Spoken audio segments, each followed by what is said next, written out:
Hello दोस्तों, स्वागत है आपका हमारे YouTube चैनल सबसे अनोखा सेंटर में।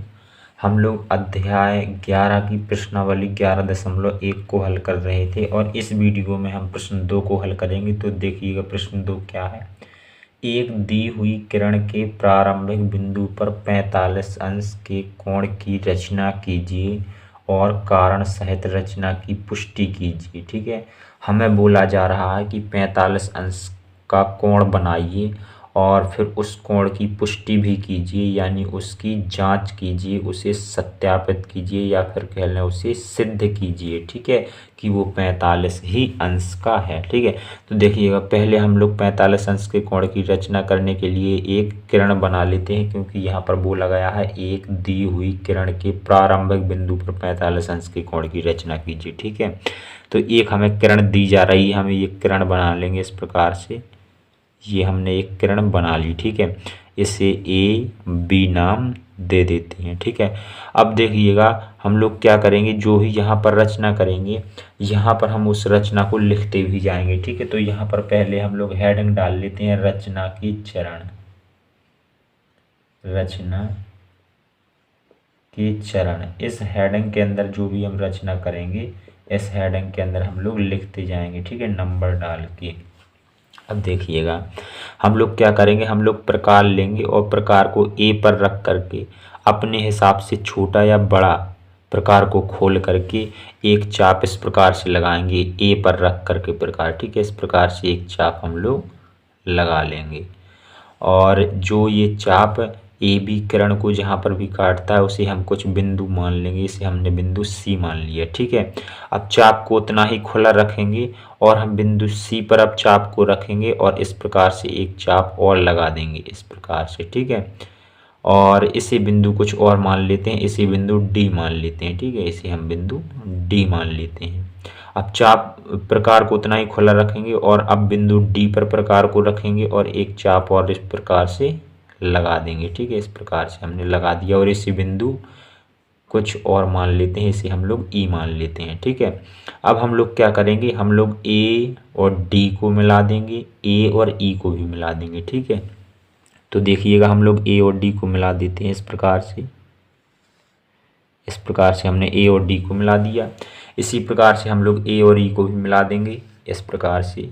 ये हमने ए और ई को भी मिला दिया, अच्छे से मिला देंगे, ये और ई को मिला दिया। ठीक है, अब देखिएगा अब हम लोग क्या करेंगे, अब हम लोग जो ये कोण बन रहा है ना ई ए डी, इस कोण का हम लोग समद्विभाजक खींचेंगे। ठीक है, क्या करेंगे, हम इस कोण का समद्विभाजक खींचेंगे। तो इसके लिए हम लोग बिंदु डी पर प्रकार रखेंगे और जो ई डी इतनी दूरी है इस दूरी का आधे से अधिक प्रकार खोलेंगे। ठीक है, आधे से ज़्यादा प्रकार खोलेंगे इस दूरी का। ठीक है, तो डी पर प्रकार रख करके आधे से ज़्यादा प्रकार को खोल करके एक चाप हम इस प्रकार से लगा देंगे इस प्रकार से। ठीक है, अब चाप उतना ही खुला रखेंगे, यानी कि प्रकार उतना ही खुला रखेंगे और बिंदु ई पर रख करके प्रकार एक चाप इस प्रकार से लगा देंगे। ठीक है, ये दोनों कटने चाहिए, ये दोनों जहाँ पर भी प्रतिच्छेद करते हैं इसे हम कुछ बिंदु मान लेंगे, इसे बिंदु हम लोग एफ मान लेते हैं। ठीक है, अब हम लोग क्या करेंगे, बिंदु एफ और ए को मिला देंगे, बिंदु एफ और ए को क्या करेंगे, मिला देंगे इस प्रकार से। इस प्रकार से मिला देंगे और इसे आगे की ओर भी बढ़ा देंगे।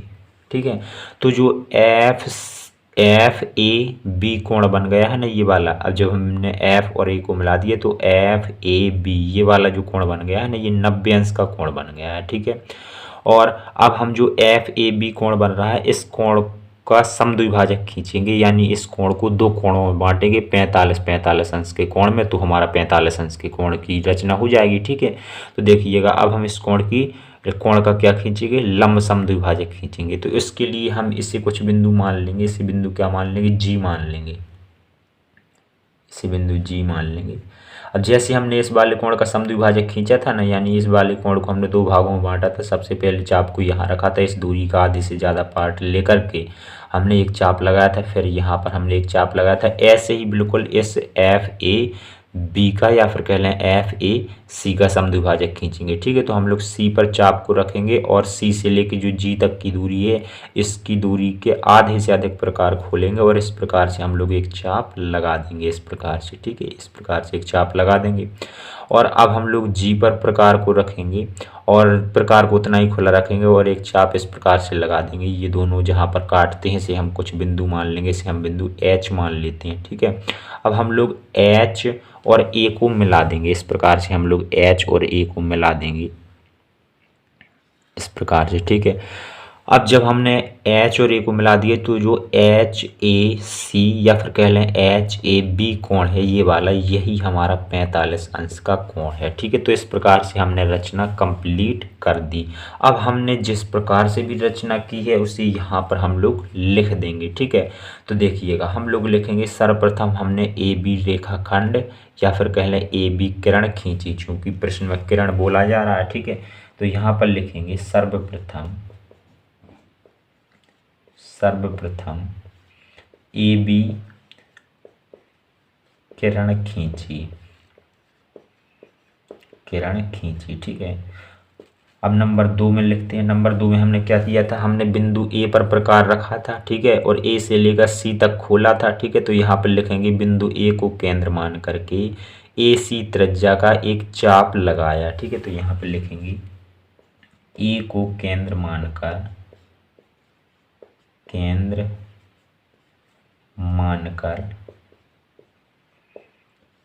ए सी त्रिज्या का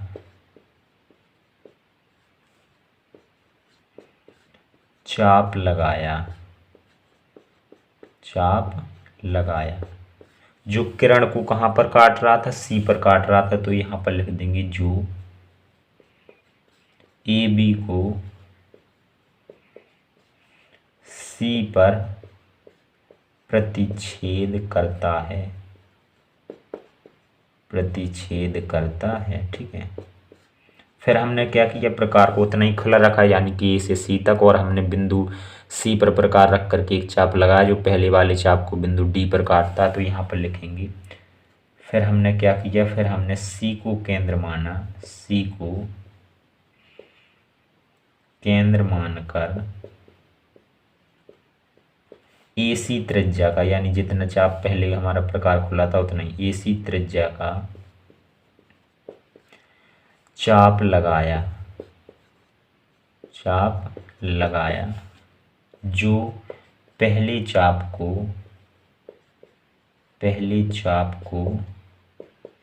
कहाँ पर काटता है, डी पर काटता है या फिर प्रतिच्छेद करता है, काटता है। ठीक है, फिर हमने क्या किया, फिर हमने प्रकार को उतना ही खुला रखा और फिर हमने डी पर रख करके एक चाप और लगाया जो पहले वाले को ई पर काटता। तो यहाँ पर लिखेंगे डी को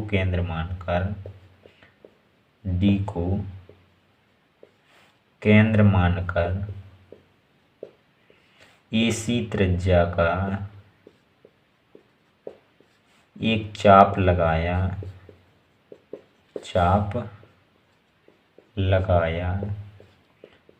जो पहले चाप को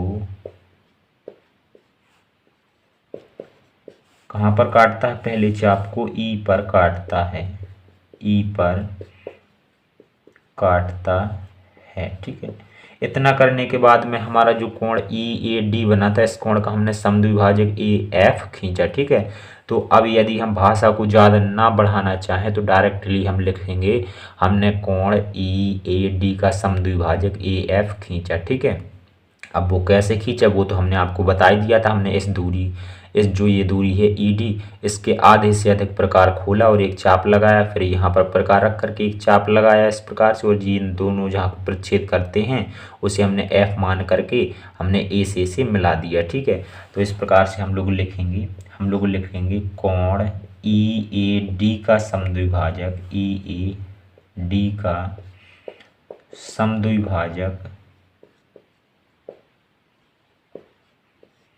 ए एफ खींचा।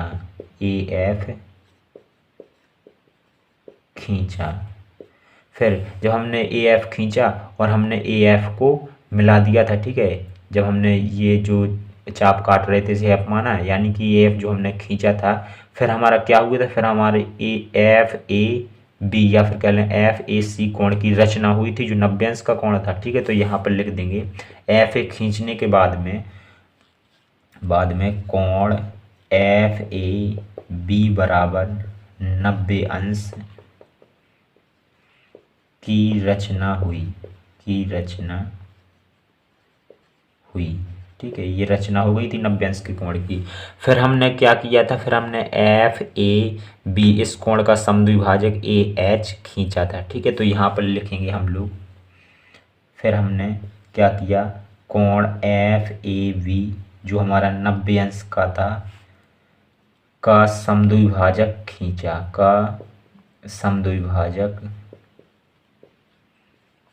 AH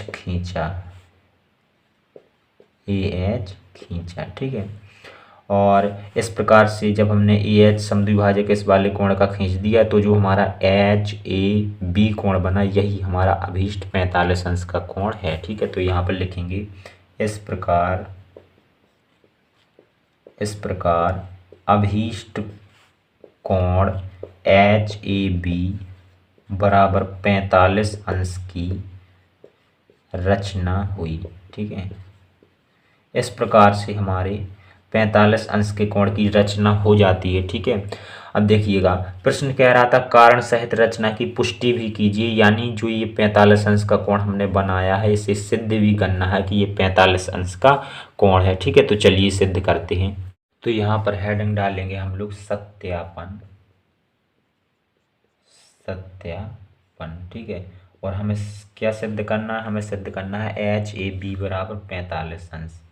हमें सिद्ध करना है कोण HAB बराबर 45 अंश। ठीक है, चलिएगा देखिएगा, अब हम लोग क्या करेंगे, हम लोग D और C को इस प्रकार से मिला देंगे, D और C को इस प्रकार से मिला देंगे, तो हम लोग देखेंगे ACD ये त्रिभुज बन जा रहा है। ठीक है, और इस त्रिभुज की भुजाएं AC, CD और DA हैं, और ये तीनों भुजाएं हमारी इस त्रिभुज की बराबर होंगी। क्यों होंगी, देखिएगा, हमने पहले प्रकार को इतना खोला था, फिर हमने प्रकार को उतना ही खुला रखा था और हमने D पर चाप लगाया था, यानी कि ये दोनों तो बराबर हैं। ठीक है, और जो ये वाली है ये भी इसके बराबर है। क्यों है, क्योंकि जो हमने चाप लगाया था उसी चाप के अंदर तो है ये। ठीक है, और उसी चाप के अंदर ये है, यानी ये दोनों बराबर हैं और इसके बराबर में ये है। इस प्रकार से हम कह सकते हैं इस वाले त्रिभुज की तीनों भुजाएं आपस में बराबर हैं। ठीक है, तो यहाँ पर हम लोग लिखेंगे त्रिभुज ACD में, यहाँ पर लिखेंगे त्रिभुज ACD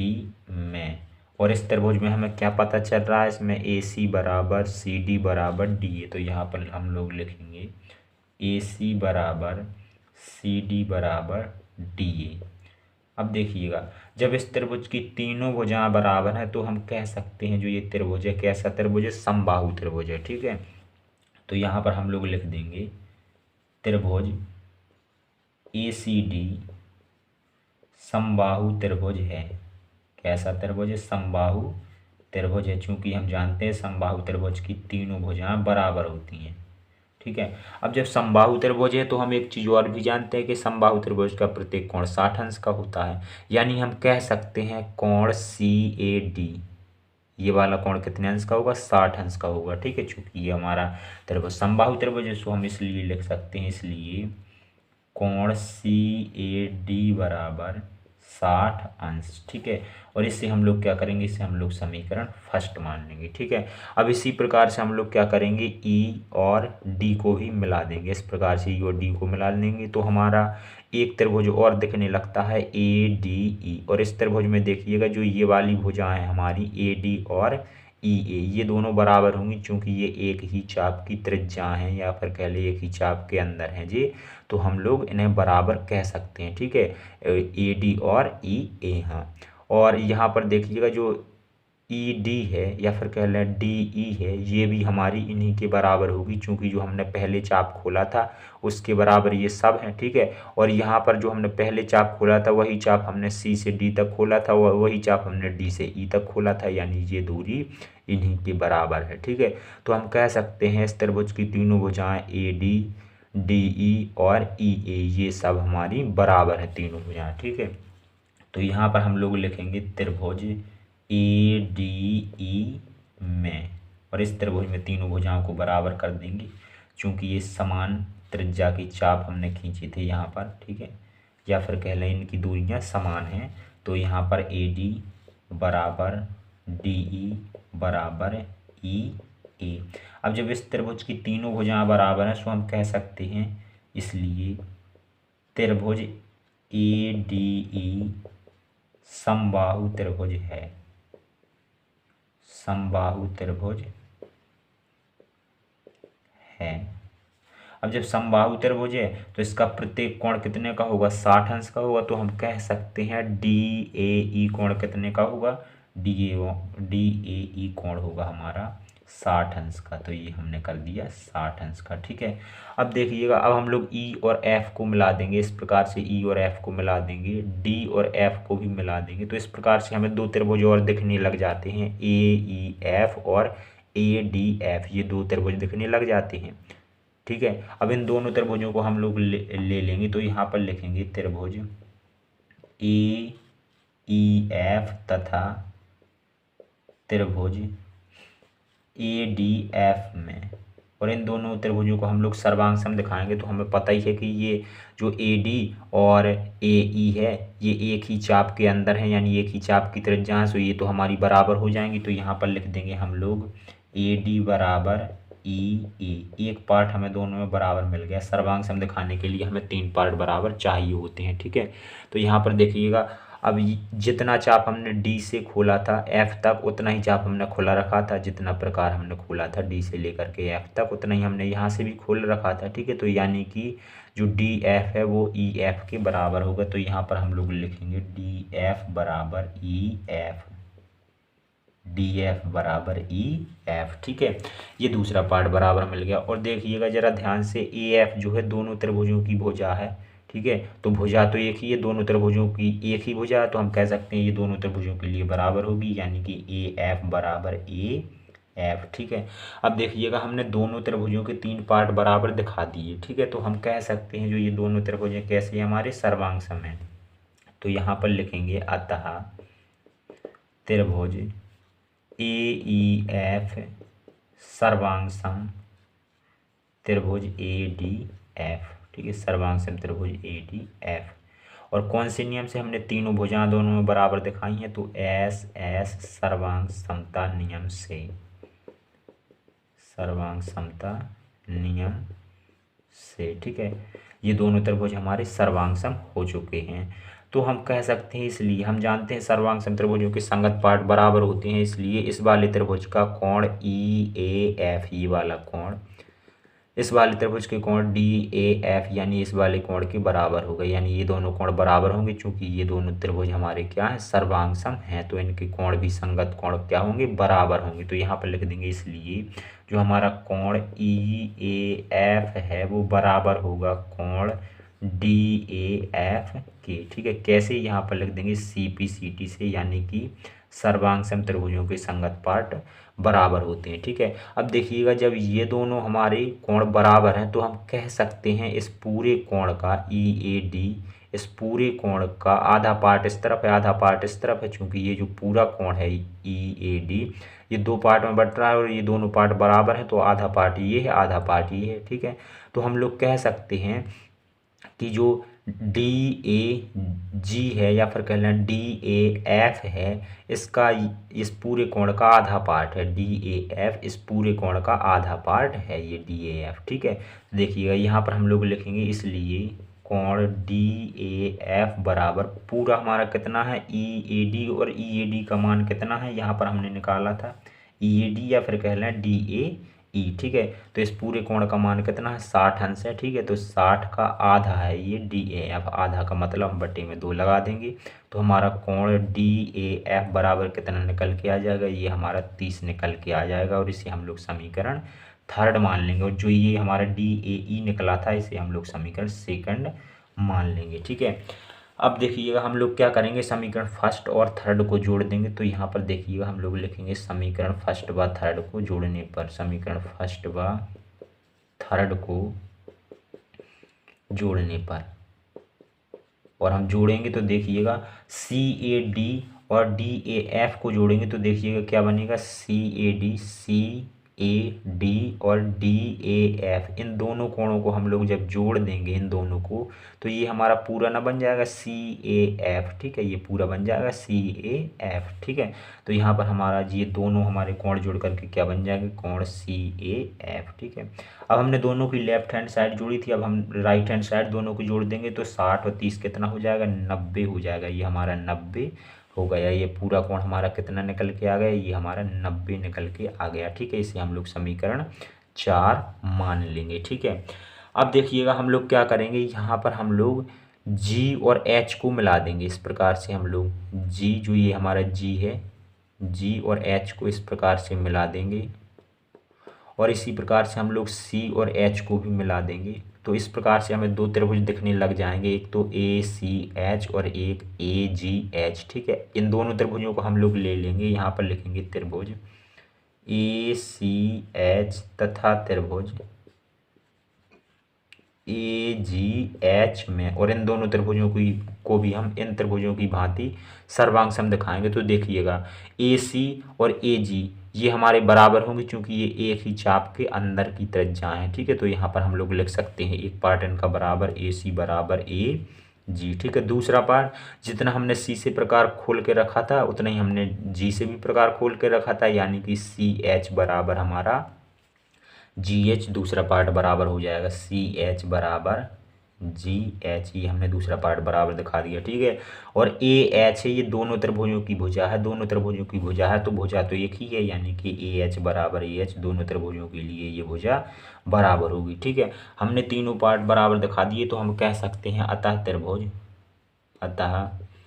त्रिभुज ACH सर्वांग सम हो जाएगा हमारा त्रिभुज AGH, ठीक है। और कौन से नियम से, हमने तीनों भुजाएं बराबर दिखाई हैं तो यहाँ पर S सर्वांग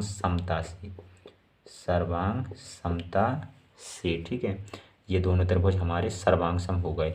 अब जब ये दोनों त्रिभुज हमारे सर्वांग सम हो गए, ये वाले दोनों त्रिभुज जब सर्वांग सम हो गए तो हम कह सकते हैं, क्या कह सकते हैं कि कोण CAH बराबर होगा हमारा कोण GAH के, ठीक है।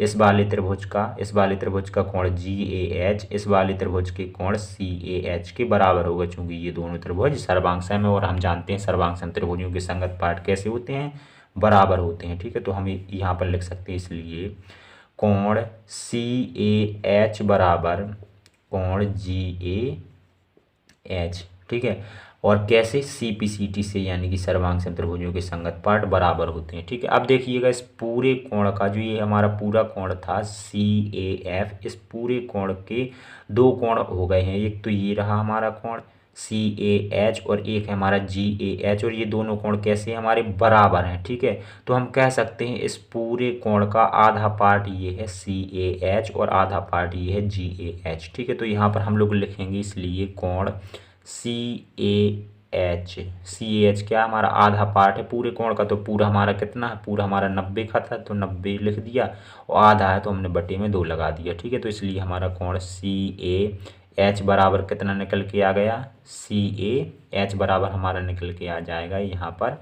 45, ठीक है। और देखिएगा हमें सिद्ध क्या करना था, यहाँ पर हमने लिखा HAB, ठीक है, HAB। देखिएगा CAH का मतलब क्या है, इसे हम लोग CAH को हम लोग BAH भी लिख सकते हैं, ठीक है। या फिर हम BAH ना लिखें तो हम HAB भी लिख सकते हैं, ठीक है। क्योंकि इस भुजा को हमने आगे बढ़ा दिया B तक तो ये हमारा B भी आ जाएगा साथ में। तो यहाँ पर हम लोग लिख सकते हैं या कोण HAB बराबर 45 अंश, ठीक है। तो इस प्रकार से हमारा 45 अंश का कोण सिद्ध भी हो जाता है, तो यहाँ पर लिख देंगे इति सिद्धम। और इस प्रकार से हमारा एक्सरसाइज 11.1 का दूसरा सवाल भी कंप्लीट हो जाता है। चलिए मिलते हैं अगली वीडियो में, धन्यवाद।